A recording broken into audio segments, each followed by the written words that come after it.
भागो भागो भानु, भागो, इससे पहले कि हमें मार डाले, भागो।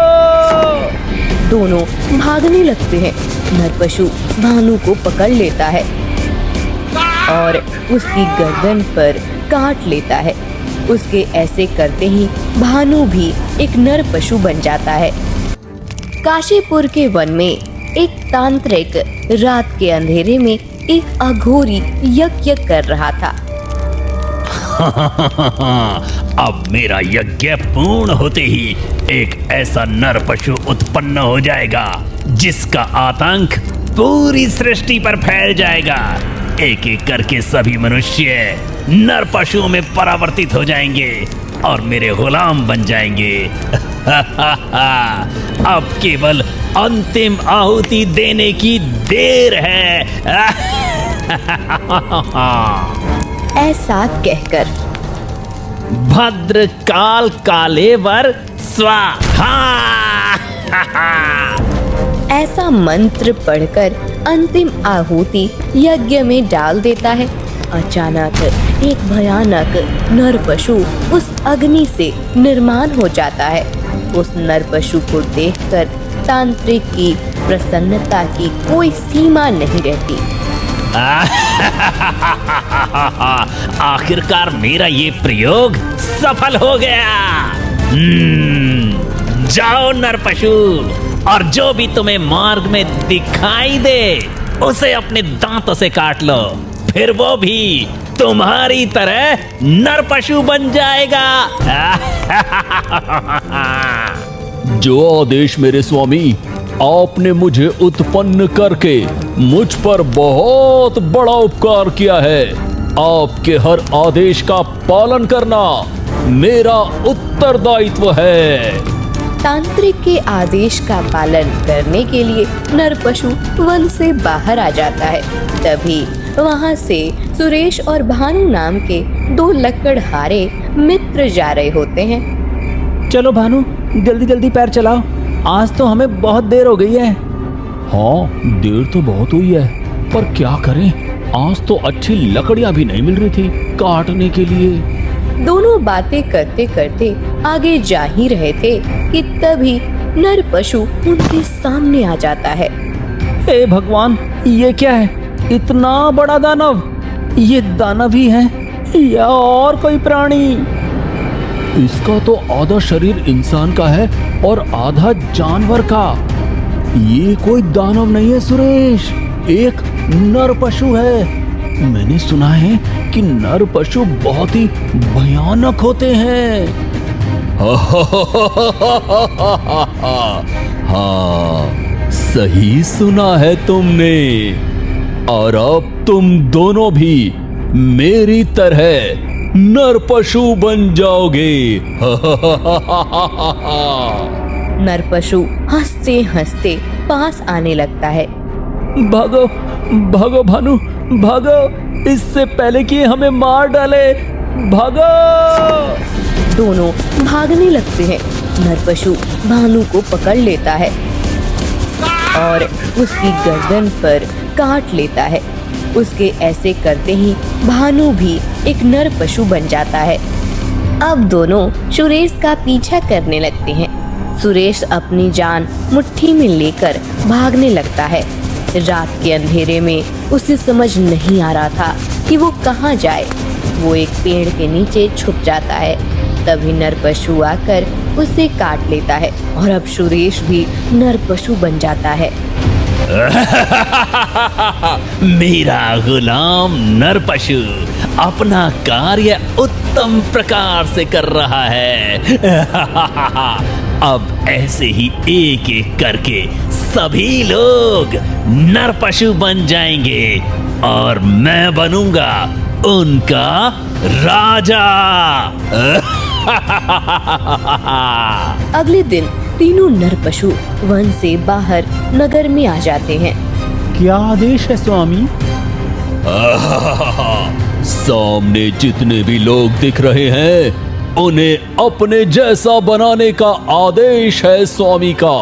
चलो एक एक करके सबको काट लेते हैं। नरपशु और सुरेश और भानु जो नरपशु बन गए थे, सब मिलकर लोगों पर आक्रमण कर देते हैं और नगर के सब लोग नरपशु बन जाते हैं। इस नगर के तो सब नरपशु बन गए हैं। अब हम सब पृथ्वी के अलग अलग कोनों में जाकर वहां के मनुष्यों को नरपशु बनाकर अपना अधिकार स्थापन करेंगे। जैसा आपका आदेश। काशीपुर के राजा सुषेण का मंत्री पुष्पक छुपकर ये सब देख लेता है। अरे ये सब क्या है? इतने सारे नरपशु। मुझे महाराज को इस भयानक घटना की जानकारी देनी होगी। पुष्पक भागकर महाराज सुषेण के पास आता है। महाराज की जय हो, महाराज की जय हो। क्या हुआ मंत्री जी, आप इतने भयभीत क्यों प्रतीत हो रहे हैं? महाराज, महाराज, हमारे राज्य में एक बहुत भयंकर घटना घटित हुई है। हमारे राज्य की लगभग पूरी प्रजा नरपशु बन चुकी है। क्या हमारी प्रजा नरपशु बन गई है? ये आप क्या प्रलाप कर रहे हो मंत्री? मैं प्रलाप नहीं कर रहा हूं महाराज, मैंने ये सब स्वयं अपनी आंखों से देखा है। हमारे नगर में 3 भयानक नरपशु आए थे। उन्होंने एक एक करके सबको काटना शुरू कर दिया। उनके काटते ही हमारे नगरवासी भी नरपशु बन गए हैं महाराज। बड़ा नरपशु कह रहा था कि उन्हें पूरी पृथ्वी के मनुष्यों को नरपशु बनाना है। मेरा अनुरोध है महाराज कि अब राजमहल में रहने वाला कोई भी व्यक्ति महल को छोड़कर बाहर न जाए। ऐसा आदेश दीजिए। यदि राजमहल से एक भी व्यक्ति नरपशु बन गया तो वो वापस आकर सबको नरपशु बना देगा। आप उचित कह रहे हैं मंत्री जी, परंतु इस विपत्ति का सामना करने के लिए किसी को तो बाहर जाना ही होगा। हम ऐसे हाथ धरे नहीं बैठ सकते हैं। अवश्य महाराज, परंतु ये उचित समय नहीं है। कुछ दिन रुकिए, एक बार ये नरपशु का संकट टल जाए, उसके बाद हम इस विषय में विचार करेंगे। कुछ दिन बीत जाते हैं। सभी नरपशु मिलकर हर एक राज्य में अपनी दहशत फैला रहे थे। जो भी नगरवासी उन्हें सामने दिखाई देता वो उसे भी नरपशु बना देते। सभी राज्यों के राजा चिंता में पड़ गए थे। उस नरपशु से कैसे बचे ये किसी को समझ नहीं आ रहा था। सभी राजा एकत्रित होकर इस संकट का सामना कैसे करें, इस विषय में चर्चा करने लगते हैं। बड़ी ही विकट समस्या है जो हम सब पर मुसीबत बनकर टूटी है। समझ नहीं आता कि इस स्थिति का क्या उपाय निकालें। हम उस नरपशु के समक्ष जाकर उससे सामना नहीं कर पा रहे हैं और उसे परास्त करने का और कोई उपाय नहीं मिल रहा है। यदि ऐसा ही चलता रहा तो एक दिन इस पूरी पृथ्वी पर नरपशुओं का साम्राज्य स्थापन हो जाएगा। परंतु ये नरपशु यहाँ आया कहां से, ये भी पता नहीं चल पा रहा है। तभी राजमहल में एक ऋषि आते हैं। प्रणाम ऋषिवर, मेरे राजभवन में आपका स्वागत है। कल्याण हो राजन। ऋषिवर, आप अवश्य किसी विशेष कार्य से यहाँ आए हैं। मैं उचित कह रहा हूं ना?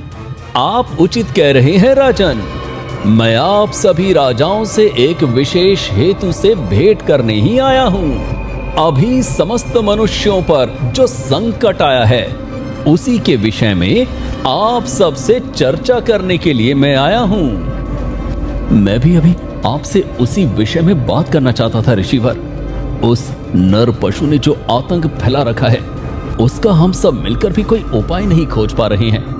अब आप ही कोई निवारण बताइए।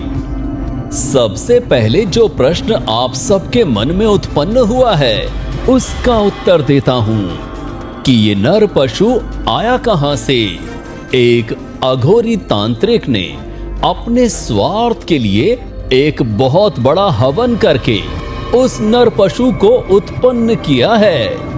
उस तांत्रिक को एक सिद्धहस्त आचार्य ने तंत्र मंत्र की विद्या सिखाई।